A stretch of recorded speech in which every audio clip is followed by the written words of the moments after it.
감사하게요. 아멘. 어서 아리 그다사이. 今日の御言葉を開きます。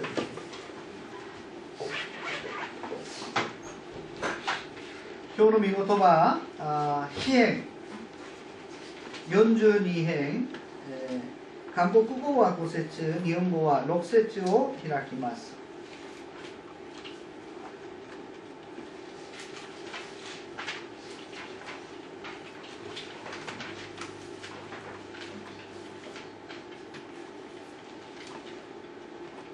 42、韓国語は5節、日本語は6節をお読みします。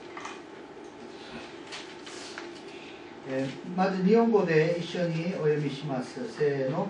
なぜうなだれるのか、私の魂よ。なぜうめくのか、神を待ち望め。私は名を告白しよう。御顔こそ私の救いと。アメン。韓国語でお読みします。せーの.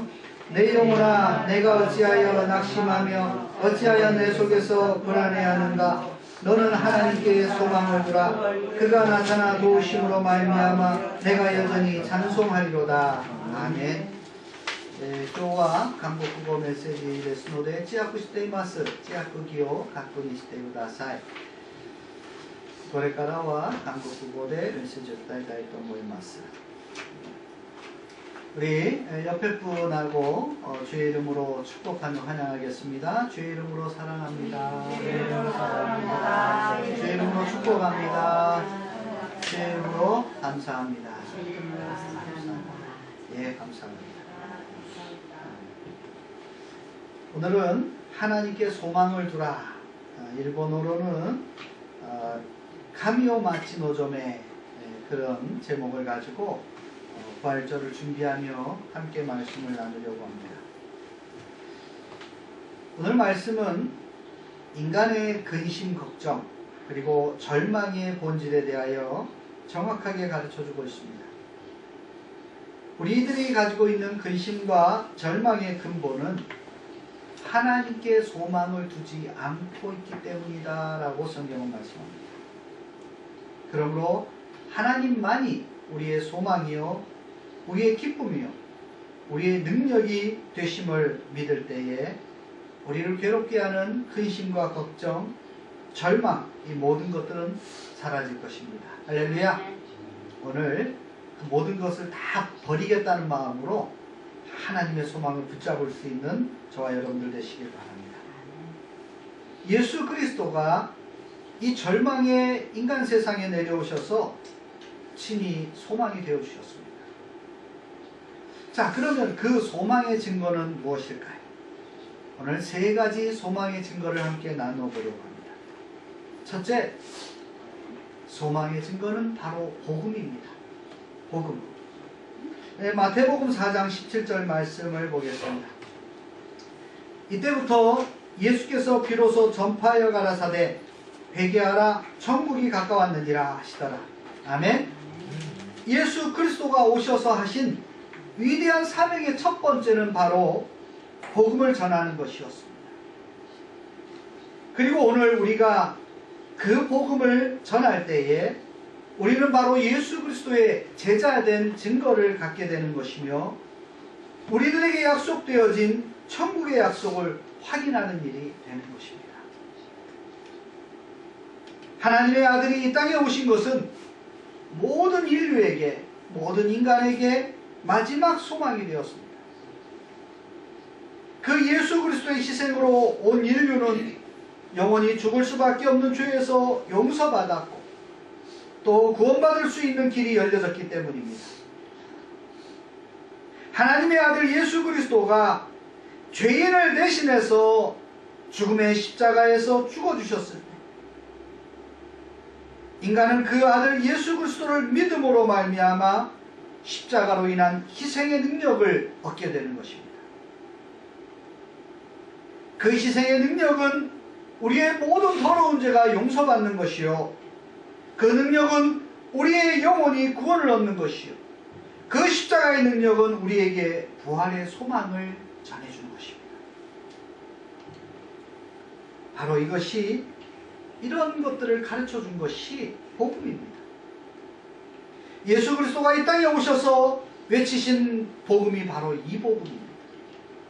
하나님은 우리를 사랑하신다는 것, 하나님 우리를 사랑하셔서 우리가 구원받기를 원하신다는 것, 하나님 우리를 사랑하시는 증거로 당신의 독생자 아들 예수 그리스도를 죽음으로 친히 내어주셨다는 것, 하나님이 우리를 사랑하셔서 그 아들 예수를 믿는 자에게는 누구든지 영원한 생명을 약속해 주셨다는 것,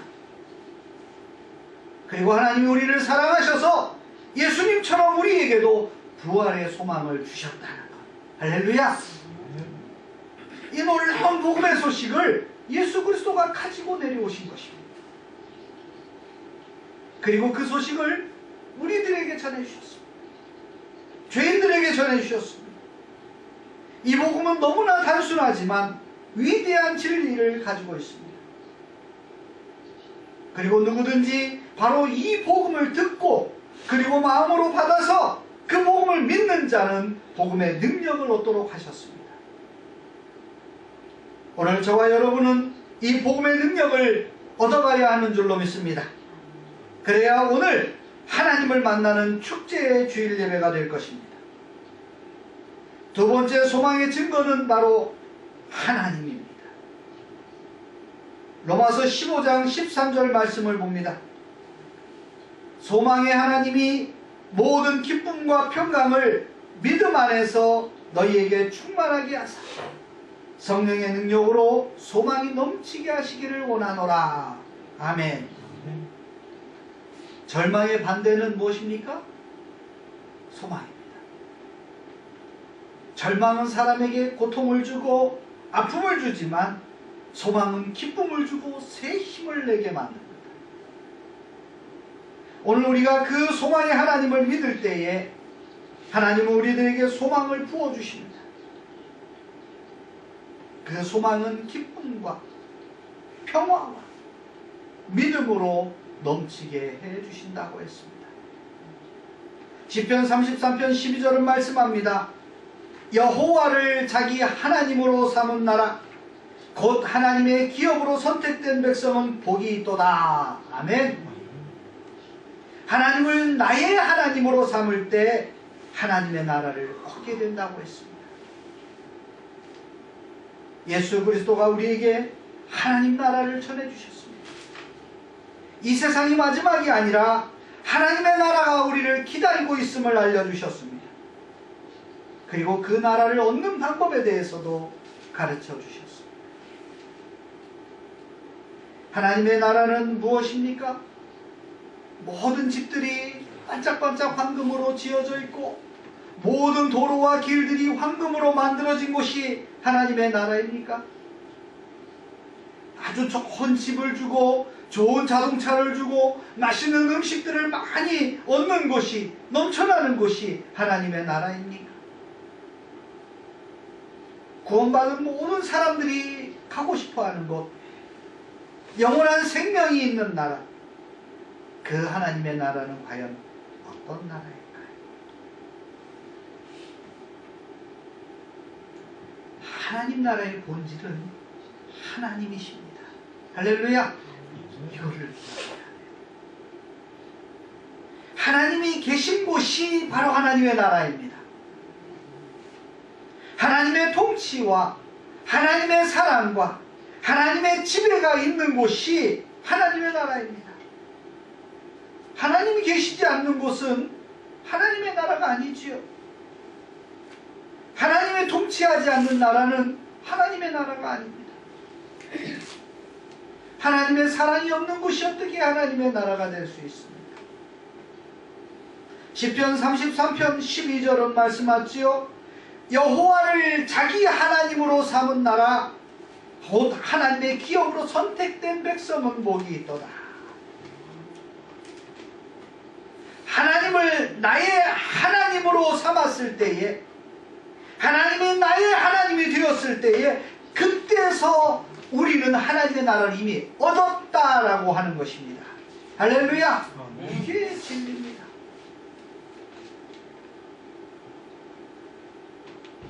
오늘 하나님을 나의 하나님으로 고백하는 저와 여러분 되시기를 그래서 하나님의 나라가 우리 마음속에 이미 임하시기를 예수님의 이름으로 축복합니다. 세 번째 소망의 증거는 부활입니다. 베드로전서 1장 3절 5절을 한번 찾아보겠습니다.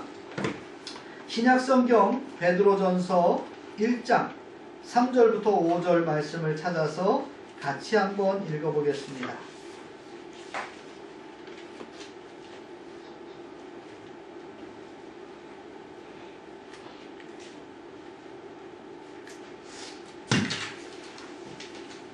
신약성경 베드로전서 1장 3절로 5절까지 말씀 우리 한국어로 같이 읽어보겠습니다. 일본 분들은 일본어로 읽으시면 되겠습니다. 시작. 우리 주 예수 그리스도의 하나님 아버지를 찬송하리로다. 그의 많으신 긍휼대로 예수 그리스도를 죽은 자 가운데서 부활하게 하심으로 말미암아 우리를 거듭나게 하사 산 소망이 있게 하시며 썩지 않고 더럽지 않고 쇠하지 아니하는 유업을 있게 하시나니 곧 너희를 위하여 하늘에 간직하신 것이라. 너희는 말세에 나타내기로 예비하신 구원을 얻기 위하여 믿음으로 말미암아 하나님의 능력으로 보호하심을 받았느니라. 아멘. 예수 그리스도가 죽음 가운데 머물러 있는 것이 아니라 살아나심으로 우리의 소망이 되셨습니다. 만약 예수님이 부활하지 않으셨다면 우리의 구원이 이 육체만에서 끝날 것이지만 예수님의 부활은 인간의 마지막이 죽음이 아니라 부활로 이어져서 영원한 생명을 약속해 주셨습니다. 그러므로 부활의 믿음을 가진 사람에게는 이 세상에 어떠한 근심이나 절망이나 고난이 마지막이 될 수 없으며 부활의 믿음을 가지고 사는 사람에게는 어떠한 이유로도 구원받은 은혜에서 떼어놓아질 수가 없게 된 것입니다.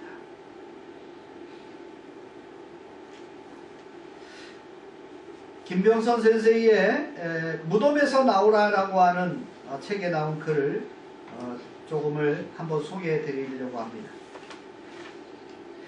우리의 소망이 없어졌다는 말은 무엇인가? 희망이 없어졌다. 꿈이 없어졌다. 의욕이 없어졌다. 소망의 반대는 절망이다. 그런데 우리에게 절망이 올 때 주님을 만난다고 하지 않는가?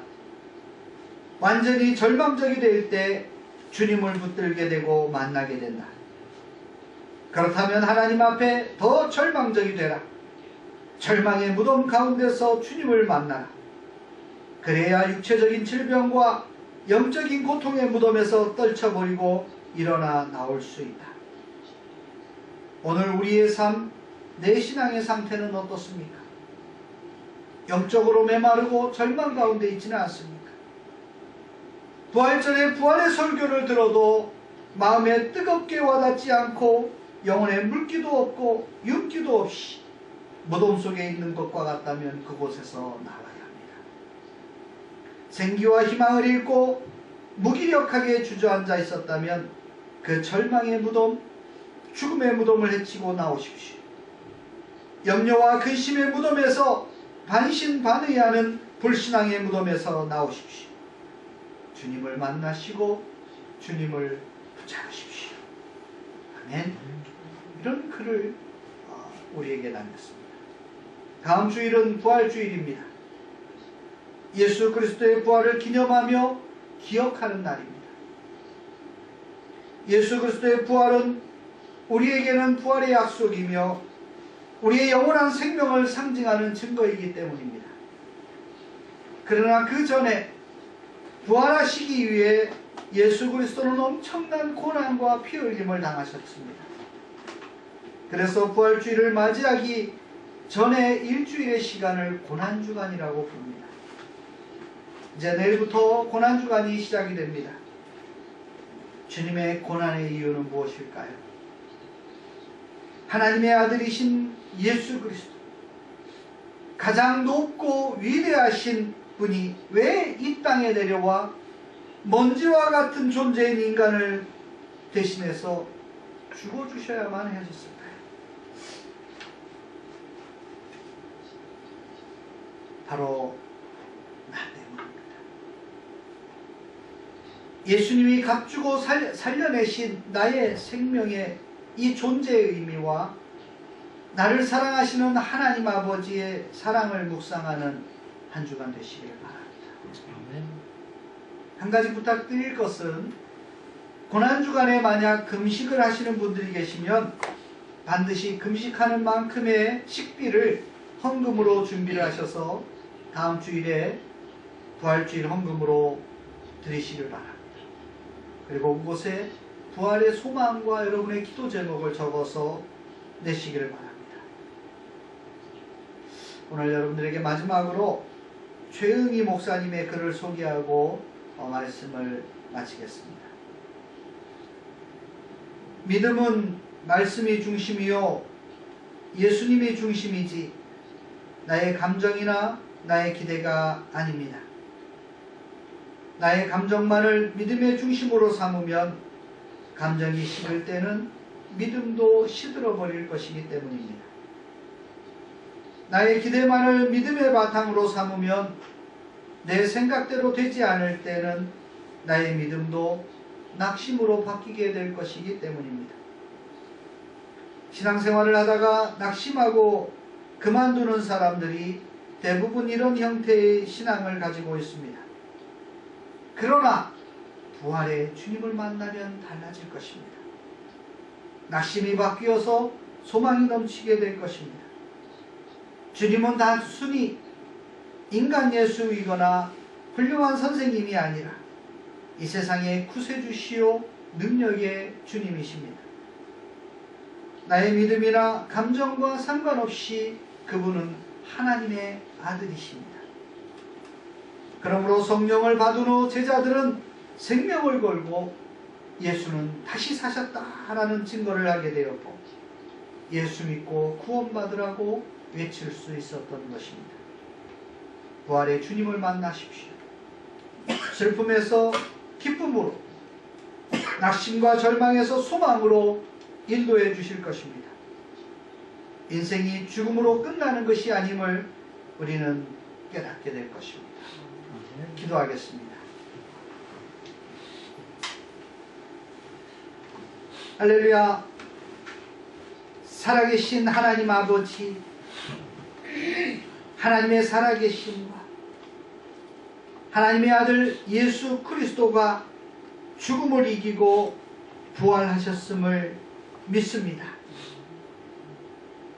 이제 예수 그리스도가 부활하신 것처럼 저희들에게도 부활의 소망을 주시고 이 세상의 절망과 아픔을 이길 수 있는 능력을 전해주셨음을 믿습니다.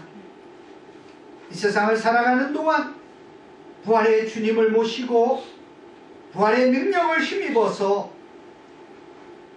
그리스도인으로 살게 하여 주옵소서. 소망의 사람으로 살게 하여 주시고 우리 믿음의 소망이 우리의 가정을 살리고 우리의 가족을 살리고 우리의 교회를 살리고 우리의 사회를 살리고 이 나라와 이 지구를 살려낼 수 있는 소망이 되게 하여 주옵소서. 예수 그리스도, 부활하신 주 예수 그리스도를 믿는 그리스도인 된 우리들이 이 세상에 소망이 되게 하시며 빛과 소금으로 살게 하여 주옵소서. 감사하며 부활의 주 예수 그리스도의 이름으로 기도하옵나이다.